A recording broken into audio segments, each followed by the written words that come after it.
Hər birinizi salamlayıram, əziz Qafqaz Türk izləyiciləri. Ötən həftələrdə olduğu kimi bu gün də Gürcüstan Azərbaycanlıları Konqresinin sədri Hüseyn Yusubov ilə birlikdə dünyada və ölkəmizdə aktual olan bir sıra mövzuları müzakirə edəcəyik. Hüseyn bəy, bugünkü mövzumuz həqiqətən bugünkü suallar da doğrudan da çox dünyada və eləcə də ölkəmizdə çox önəm kəsb edən mövzularla bağlıdır. İlk sualımız bununla əlaqədardır. Belə ki, Türkiyə dövlətində 42 ildir fəaliyyət göstərən terrorist qrupu PKK-nın ləğvi ilə əlaqədar fikirlərinizi bizimlə bölüşə bilərdinizmi? Gülgün xanım, mən də ilk növbədə sizi və Qafqaz Türk'ün tamaşaçılarını salamlayıram. İnanıram ki, onlar bizi diqqətlə izləyirlər və biz də çalışırıq ki, onları narahat edən sualları tapaq və o sualları cavablandırmağa çalışaq. Mən sizin seçdiyiniz sualların da ən aktual suallar olduğuna heç bir şübhəm yoxdur. Çünki siz siyasəti, dünya siyasətini nə qədər diqqətlə izlədiyinizdən xəbərim var, halıyam. Ona görə sizə bir daha ürəkdən təşəkkür edirəm. Kəş bütün gənclərimiz həmişə dünya siyasətini izləsinlər, ölkəmizdə gedən prosesləri diqqətlə izləsinlər və hamıya hər birinə uğurlar arzu edirəm. Konkret sualımızla bağlı bilirsiniz, mən ilk növbədə Türkiyə Cumhuriyyətinin bütün vətəndaşlarını bu məsələ ilə bağlı təbrik etmək istəyirəm. Həqiqətən Türkiyənin həyatında bu çox böyük bir hadisədir, çox böyük bir olaydır. Çünki bu dövlət 42 ildir PKK terrorizmindən əziyyət çəkir. Məlumdur ki, bu terrorist qrupun yaranmağında həm ilk növbədə Rusiya tərəfi Sovet İttifaqı maraqlı olubdur.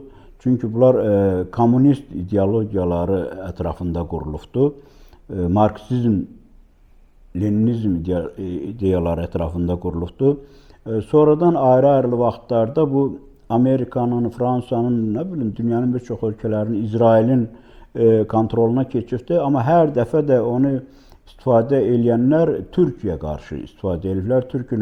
Türkiyənin ərazi bütövlüyünə qarşı istifadə ediblər. Türkiyənin demokratikləşməyinə qarşı istifadə ediblər. Türkiyənin güclənməyinə qarşı istifadə ediblər.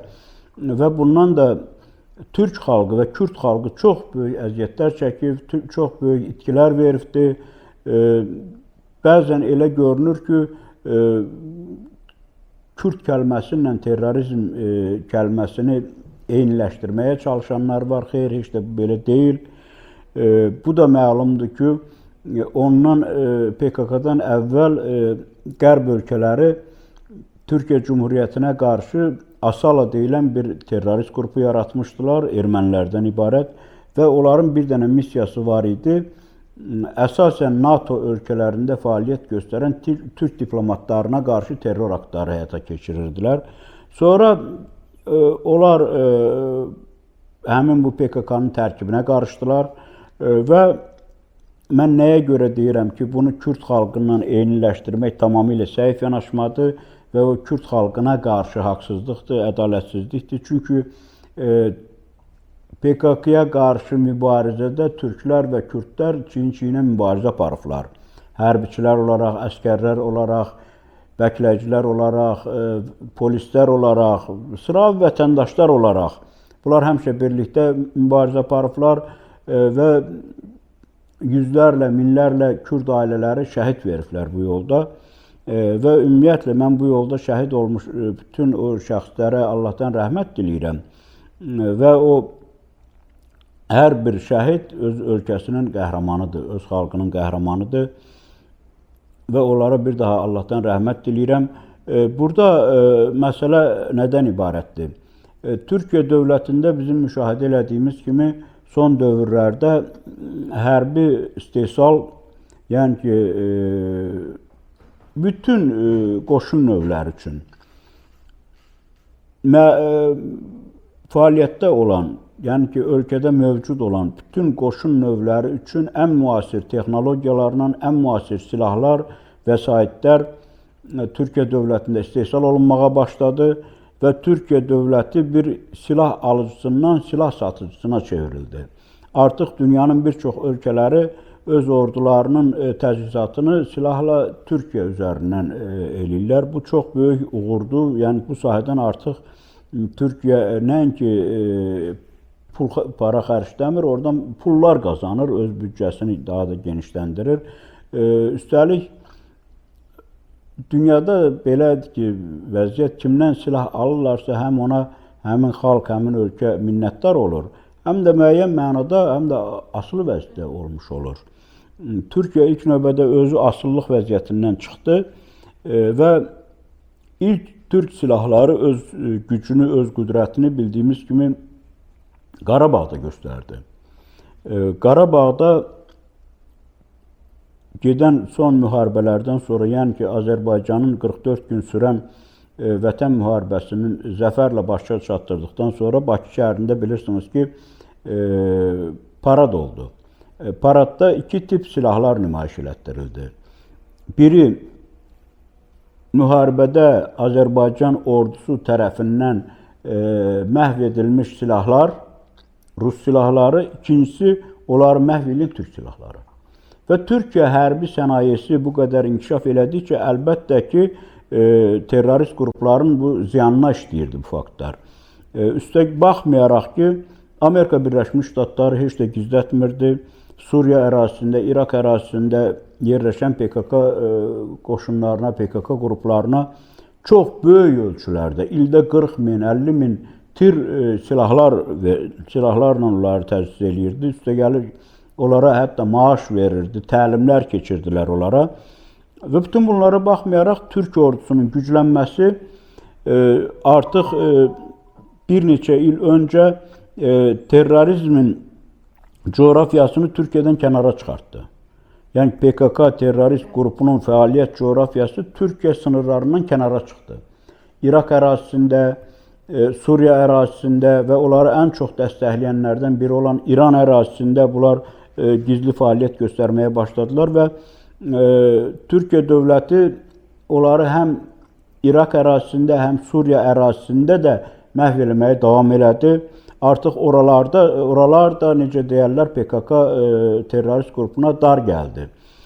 Bütün bu hadisələrin fonunda Türkiyənin çox ünlü bir siyasətçisi, çox ölkədə sevilən bir siyasətçisi, Milli Hərəkat Partiyasının rəhbəri, hörmətli Dövlət Baxçalı bir gün parlamentdə öz partiyasının parlament qrupunda çıxış edərkən terrorist başı Abdullah Öcalana müraciət elədi. Müraciət elədi ki, o öz təsis etdiyi, yaratdığı bu terrorist qrupunu ləğv eləsin. Ləğv eləsin, silahları dövlətə təslim eləsinlər və onlara da yol açılsın ki, onlar öz fikirlərini siyasi arenada səsləndirməyə bacarsınlar. Terrorist qrupu yarandığı günlərdə Kürd xalqının hansı problemləri var idisə, bugün o problemlərin hamısı Türkiyə dövlət tərəfindən həll olunub demək olar ki. Və artıq silahlı mübarizə yolunla, təzyiq yolunla, silahlı təzyiqlərlə dövlətdən nələrsə tələb etmək mənasız bir şeyə çevrilibdir. Əksinə, onlar üçün də Türkiyə vətəndir. Onlar öz vətənlərini bu yollarla zəiflətmiş olaraq başqa kənar qüvvələrə, düşmən qüvvələrə xidmət etmiş olduqlarını da başa düşdülər. Və Dövlət bəyin o müraciətindən sonra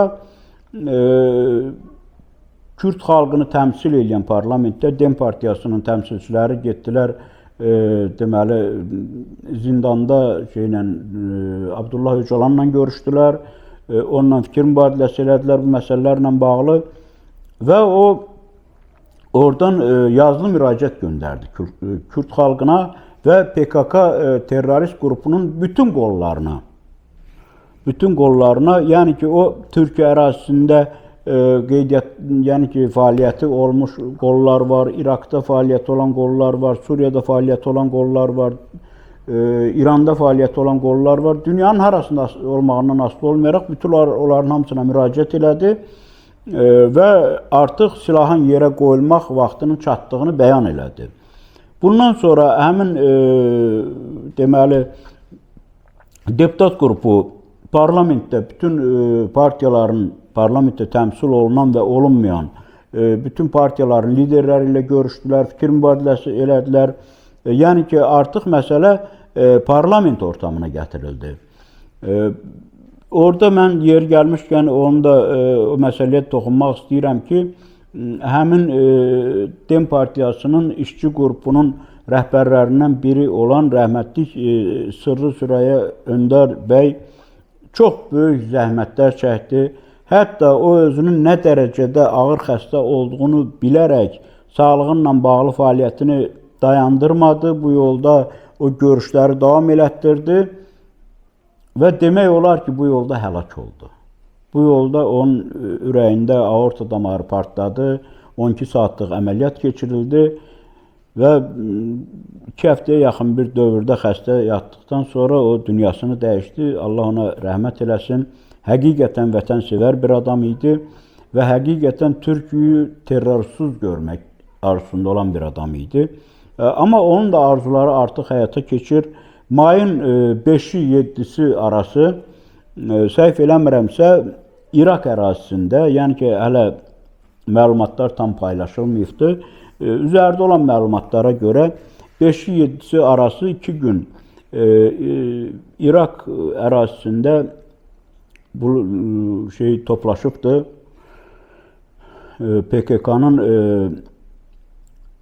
konferans nümayəndələri, yəni ki, idarə heyətinin üzvləridir, büro üzvləridir, onlarda necə adlanırsa, yəni ki, səs vermək haqqı olan şəxslər toplaşıblar, müzakirə ediblər 2 gün. Müzakirələrə məndə olan məlumatlara görə Öcalan da öz müraciətini eləyibdi həmin müzakirələr dövründə, həmin toplantılara və orada artıq qərar çıxıbdı. Qərar çıxıbdı və qərar da hansı maddələrdən ibarətdir, nələrdən ibarətdir, o haqda hələ paylaşılmayıbdı.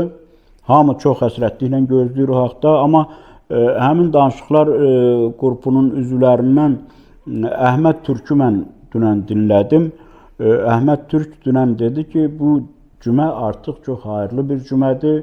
Ölkəmizdə yeni bir səhifə açılır, yeni bir barış istiqamətində hərəkat başlayır və artıq biz terrorsuz Türkiyədə yaşadığımızı bəyan edə bilərik.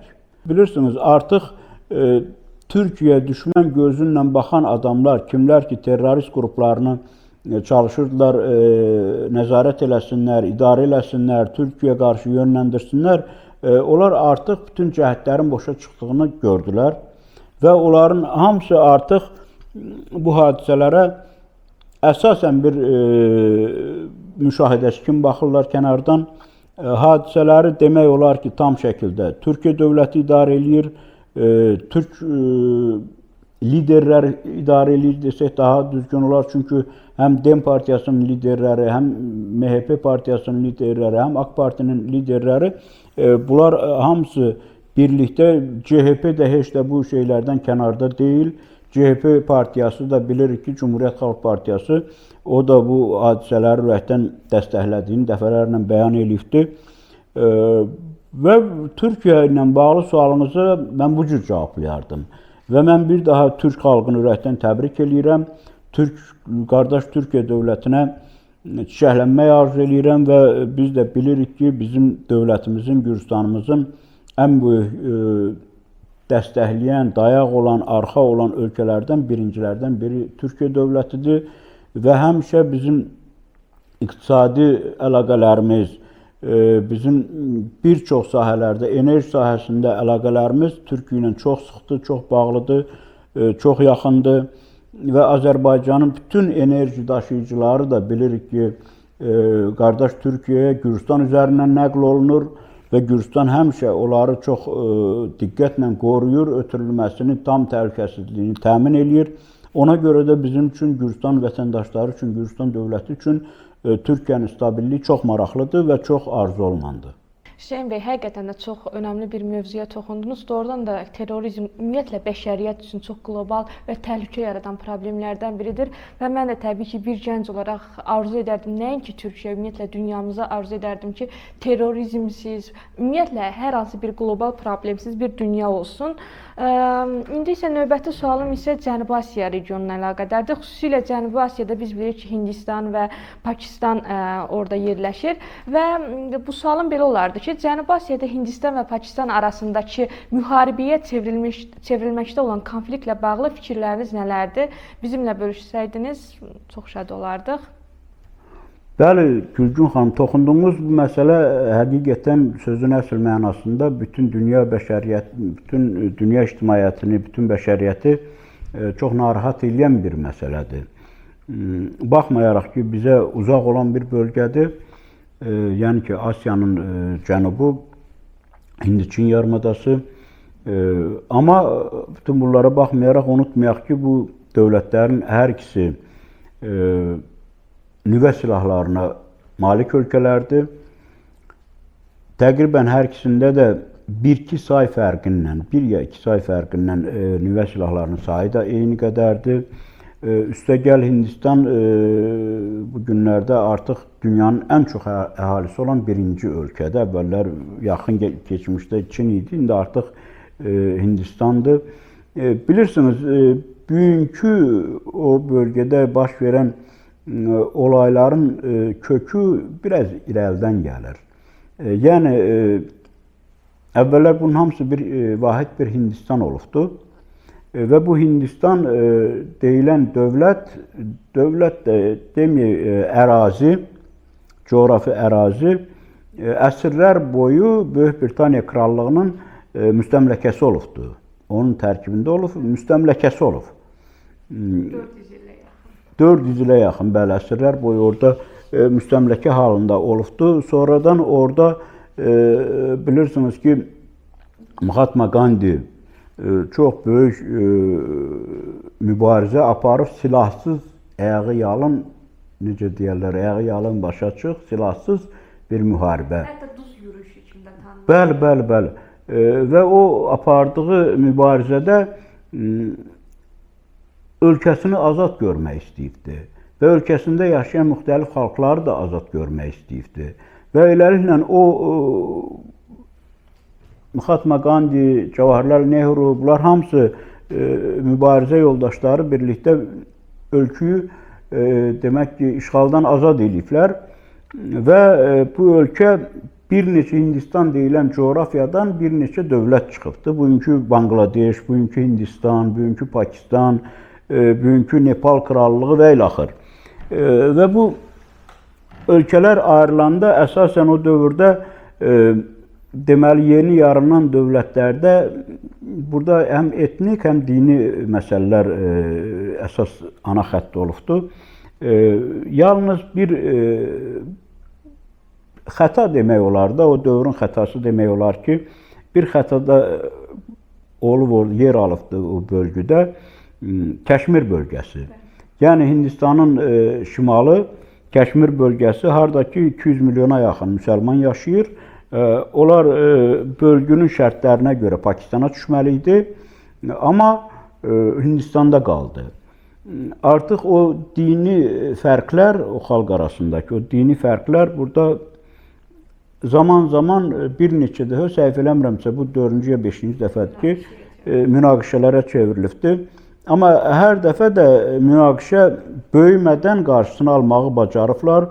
O xalqlar özlərində o müdriklüyü tapmağı bacarıblar və onu bəzən beynəlxalq ictimaiyyət müdaxilə eləyibdir, bəzən Birləşmiş Millətlər Təşkilatı müdaxilə eləyibdir. Amma bu şeylər olubdur. Amma bugün getdikcə bu konflikt inkişaf eləyir. Artıq bir-birinin ərazisini aviasiya ilə bombalayırlar. Artıq ölənlər var hər iki tərəfdə. Artıq bir-birinin demək ki, uçaqlarını vurub salırlar. Və burada görünən deməli Hindistan tərəf burada israrlı şəkildə bu işi davam elətdirmək istəyir. Hadisə, bu son hadisə nədən başladı? Kəşmir ərazisində bir terror aktı törədilib, yenə terror. dünya xalqlarının çox böyük əksəriyyəti bilirsiniz terrordan çox əziyyət çəkibdir. Bayaq da biz terror haqqında söhbət elədik. Terror odur ki, o terrorizmi törədən bilmir ki, orada onun qardaşı da ölə bilər, bacısı da, atası da, anası da, oğlu da, qızı da. Bax, bədbəxtçilik oradadır, o terroristlərin düşüncə tərzini çox bərbad bir məsələdir bu.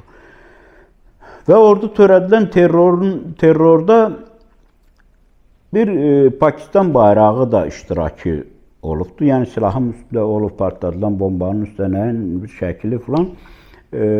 Və bu yetərli sayılıbdır ki, terroru burada Pakistan törədir. Həmin anda Pakistan baş naziri bəyanat veribdir ki, o yalançı bayraqdır. Elə də bu konfliktin adı bu cür də möhürləndi ki, yalançı bayraq konflikti.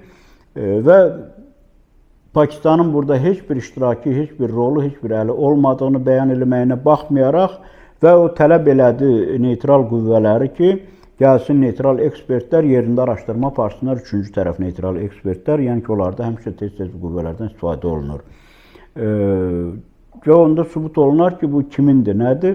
Bütün bunlara demək ki, Hindistan tərəf çox biganə yanaşdı, ciddiyə almadı və bir müharibə səbəbi olaraq qəbul elədi bunu və artıq bir döyüş səhnəsi yaratmağa başladı. Burada da bu iki ölkə arasında bunlar, yəni ki, bir dövlətin ayrı-ayrı hissələri olub da keçmişdə. Ona görə bunlar bir-birinə bənzər, fərqli və bir-birinə bağlayan faktorlar həddən artıq çoxdur. O cümlədən oralar bilirsiniz ki, dünyanın tropik bir bölgəsidir, isti yerlərdir. Və istilik yüksək olan yerlərdə də həmişə içməli su qıtlığı olur. Və orada mövcud olan çayların axışı bunların arasında razılaşdırılıb, bölünüb, razılaşdırılıb və hətta o anlaşmada, o su anlaşmasında belə bir maddə var ki, belə bir demək ki, bənd var ki, hətta bu iki ölkə arasında müharibə belə baş verərsə su dayanmamalıdır. Çünki su həyat deməkdir. Onların Pakistan da əsasən aqrar ölkə olduğuna görə orada su tələbatı daha da böyükdür. Həm də ki, Pakistan özü də böyük nüfuza malik bir ölkədir. Və bugün o su da dayandırılıbdır Hindistan tərəfindən. Bəli. Artıq bu da Pakistan tərəfinin bəyan etdiyinə görə onlar üçün bir müharibə səbəbidir. Onlar artıq müharibə elan eləmək haqqı qazanmış olur. Yəni ki, artıq bunların arasında gedən konfliktdə əlbəttə ki, İngiltərə heç vaxt oralara biganə olmayıb. Keçmiş koloniyası olaraq, keçmiş oranın işğal ərazisi olaraq İngilis qüvvələri heç vaxt oralara biganə olmayıb. Həmişə oralarda baş verən olaylarda mütləq bir İngilis dəstəxəddi, bir İngilis izi görünməmiş deyil. Ondan başqa da bugün heç kimə sir deyil ki, hələ Qarabağ müharibəsi getdiyi dönəmlərdə belə Hindistan Ermənistanı dəstəkləyirdi, Pakistan Azərbaycanı dəstəkləyirdi. İsrail məsələn Azərbaycanı dəstəkləməyə baxmayaraq bu məsələlərdə Hindistanın yanında idi. Yəni ki, Hindistanın düşməni müsəlmandırsa, demək ki, bu Hindistanın yanında olmalıdır. Ona görə də düşmənimin düşməni mənim dostum prinsipindən İsrail orada yer alır və burada da Pakistana qarşı Hindistanın apardığı müharibəyi Hindistanın bir anti-terror əməliyyatı adlandırması, terroristlərə qarşı bir hərəkat kimi dəyərləndirməsi və bir çox başqa məsələlər göstərir ki, burada heç də İsrail dəstəyindən kənar deyil. İsrail də bilir ki, Qəzzada apardığı bütün o dəhşət saçan müharibəsində ana xətt kimi anti-terror əməliyyatı adlandırır. Hüseyn müəllim, növbəti sualım 1+4 proqramına əlaqədardır. Mən elə özüm də 1+4 proqramından tələbə olmuşam və fikirləşirəm ki, 1+4 proqramı ümumiyyətlə etnik Azərbaycanlı, ümumiyyətlə Gürcüstanda yaşayan etnik Qazaxların nümayəndələri olan gənclər üçün böyük bir fürsətdir. Amma yaxın zamanda təəssüf ki, belə bir fikir eşidildi. Gürcüstan parlamentinin təhsil komitəsində belə bir fikir səsləndi ki, yaxın gələcəkdə 1+4 proqramı ləğv edilə bilər və arqument olaraq bunu gətirmişdilər ki, artıq müəyyən tədqiqatlar aparılıb və belə nəticəyə gəlib ki, artıq gənclər gürcü dilini müəyyən qədər bilirlər və ehtiyac yoxdur. Həmçinin belə bir fikir səsləndi yenə ki, 1+4 proqramı digər millətlərin gənclərinə qarşı diskriminasiya ola bilər. Məsələn, etnik Azərbaycanlılar olsun, ermənilər olsun 2 fəndən verirsə və daha asan universitetə qəbul olunursa, ancaq gürcülər, məsələn, gürcü millətinin gəncləri isə 3 fəndən verirlər və belə bir fikir səsləndi ki, bu tərəfdən də yaxşı deyil. Ona görə 1+4 proqram həm gürcü dili təkmilləşdiyinə görə, həm də qeyri-bərabərsizlik yaratdığına görə ləğv olunmalıdır. Mən indi həqiqətən bir gənc olaraq doğrudan da bunu qınayıram və fikirləşirəm ki, bu proqram əksinə yaxşılaşdırılmalıdır. Bəs siz necə? Hansı ki, bu proqramın 2010-cu ildə yaradılanda bu proqramın yaradılmasında böyük zəhməti və tövhəsi olan bir şəxs kimi bu proqramın ləğvinə əlaqədar fikirləri necə qiymətləndirərdiniz? Münasibətiniz nə olardı bununla əlaqədar? Bəli, maraqlı sualdır və çox bizim gələcək nəsil üçün, gənclərimiz üçün, şagirdlərimiz üçün çox vacib bir məsələyə toxundunuz. Şəxsən mənim həyatımda da bu məsələ həmişə bir nömrəli məsələ olubdur. İstər özümlə bağlı, özümün təhsilimlə bağlı, istər övladlarımın təhsilindən bağlı, istər bütün xalqımızın övladlarının təhsilindən bağlı, Gürcüstanımızın övladlarının təhsilindən bağlı mənim üçün həmişə bir nömrəli məsələ olubdur. Çünki ölkənin gələcəyi, ölkəyi gözəl gələcəyə savadlı gənclik daşıyacaq. Bu mənim inandığım, qəbul elədiyim bir arqumentdir və buna mən həmişə sığınmışam bu argumentə. Bilirsiniz, mən ilk növbədə diskriminasiya haqqında fikrimi bildirmək istəyirəm. Əgər qeyri-gürcülərin 2 imtahan verməsi, birincisi onlar 2 imtahan vermir, sonunda onlar da 3 imtahan vermiş olur. Və gürcü xalqının təmsilçilərinin də 3 imtahan verməsi, gürcü xalqının təmsilçilərinin diskriminasiya edilməyi mənim üçün çox gülünç səslənir. Qüsura baxmayın. Niyə gülünç səslənir? 3 imtahan verənlər 4 il oxuyur, 2 imtahan verənlər 5 il oxuyur. Diskriminasiya daha böyük harda görünür, əgər diskriminasiya axtarırıqsa. Bu bir. İkinci də mən çox xahiş edirəm ki, ifadələr seçiləndə biraz diqqətli olunmalıdır. Xalqlar arasındakı bu diskriminasiya söhbətləri, bilirsiniz, bu cür diskriminasiya nöqteyi nəzərindən yanaşılmamalıdır bu məsələlərə. Burada diskriminasiya söhbəti ola bilməz. Burada bütün xalqların gəncliyinin tədrisindən, təhsilindən söhbət gedir. İkincisi də ki, inanın ki, mənim ən birinci arzularımdan biri odur ki, o qədər zəhmət çəkib, ərsəyə gətdiyimiz o proyekt tezliklə başa çatsın. Tezliklə ləğv olunsun. Amma ona görə biz hazırıq mı? Ona mən saymıram ki, biz hazırıq. Mən təklif eləyərdim bizim hörmətli Parlament Təhsil Komissiyasının üzvlərinə və bu məsələdə biz Gürcüstan Azərbaycanlılar Konqresi olaraq da hər addımda onlara dəstək olmağa hazırıq. Yəni, ilk növbədə Azərbaycan dilli, tədrisi Azərbaycan dilli olan məktəblərdə dövlət dilinin tədrisi intensiv hala gətirilsin, daha mükəmməl hala gətirilsin, bir. Çünki o 1+4 layihəsinin ana xətti nədən ibarətdir? Gənclərimiz orta məktəbi öz ana dilində oxuyur, ana dilini mənimsəyir, universiteti 2 imtahan verir, 1 il universitet olaraq dövlət dilinə hazırlayır və 4 il universiteti dövlət dilində oxuyaraq dövlət dilini də mənimsəmiş olur. Yəni, nə ana dili unudulmur, nə ana dili, bunun ana dilindən məhrum olunmur bu gənc, nə dövlət dilimizdən məhrum olunur. Və bu ən optimal, ən gözəl bir beynəlxalq standartlara uyğun bir yanaşmadır. Amma bugün həyatımızın reallığı, məsələn, KMK dildə nədən ibarətdir? Bu məsələ ilə bağlı. Bizim gənclər, məktəblilər, demək olar ki, bütün Azərbaycanlı kəndlərin əksəriyyətindən çox sayda məktəblilər öz doğma məktəblərindən gürcü dilli məktəblərə daşınır. Daşınma xərcləri də hardan ödənir, onu da biz bilirik. Çünki bu arzu olunmayan bir əməliyyatdır. Bəli, biz istəyirik bizim övladlarımız dövlət dilini öz ana dili qədər sevsin və bilsin. Amma gürcü dilli məktəblərdə tədris proqramında qeyri-gürcülər üçün tədris nəzərdə tutulmuyub. O məktəblərdə elə bir proqram yoxdur.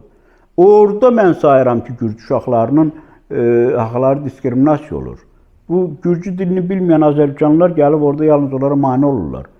Azərbaycan dilli məktəbləri daha da təkmil olmalıdır proqramları. Orada gürcü dilini öyrənməsi proqramı daha da təkmil olmalıdır. Mən məktəblər tanıyıram ki, gürcü dili müəllimi kimi fəaliyyət göstərən bəzi müəllimlər gürcü dilini bilmir. Bunlara qarşı kəskin mübarizə aparılmalıdır. Hamımız birlikdə mübarizə aparmalıyıq. Dövlət dilimiz öz məktəblərimizdə yüksək səviyyədə tədris olunarsa, heç yerə nə ailələr xərc çəkməz, nə daşımaz, nə aparmaz, nə də o uşaqlar gedib oraları savadsız qalmaz. Onlar gedirlər, o məktəbləri onun üçün bitirirlər və bir düzəməli salamlaşmağı da öyrənə bilmirlər. Ona görə də Azərbaycan dilli məktəblərdə gürcü dilinin öyrədilməsi səviyyəsi 10 il, 20 il bundan əvvəlki dövrlə müqayisədə çox gözəldir, amma yetərli deyil. Bu daha da yüksəldilməlidir, səviyyə üzərində həmişə işlənilməlidir. Mütəxəssislərin hazırlanması işi aparılır. İnstitutlarda, universitetlərdə mütəxəssislərimiz hazırlanır və artıq bütün ixtisaslar üzrə bizim Azərbaycanlılar var, diplomlu, savadlı. Amma bəzən haralardansa gəlib çıxmış savadsızlar da yer alırlar. Onlara qarşı da mən istəyirəm ki, hamımız birlikdə mübarizə aparaq və təhsillə bağlı qərarlar qəbul olunanda yalnız təhsilin inkişafına xidmət etməlidir. Təhsil bizim dövlətçiliyimizin tərkib hissəsidir. Bizim üçün Gürcüstan dövlətinin dövlətçiliyi bir nömrəli məsələdir. Ona görə də biz təhsilimizi öz dövlətçiliyimizə uyğun qurmalıyıq. Gənclərimiz həm ana dilini mənimsəməlidir, həm dövlət dilini mənimsəməlidir. Bunun üçün dövlət həmişə inkişaf etməkdə olan proqramlar hazırlamağı bacarmalıdır. Məhz həmin təhsil komissiyasının demək ki, fəaliyyətlərindən biri bu olmalıdır. Mənim fikrim bu qədər.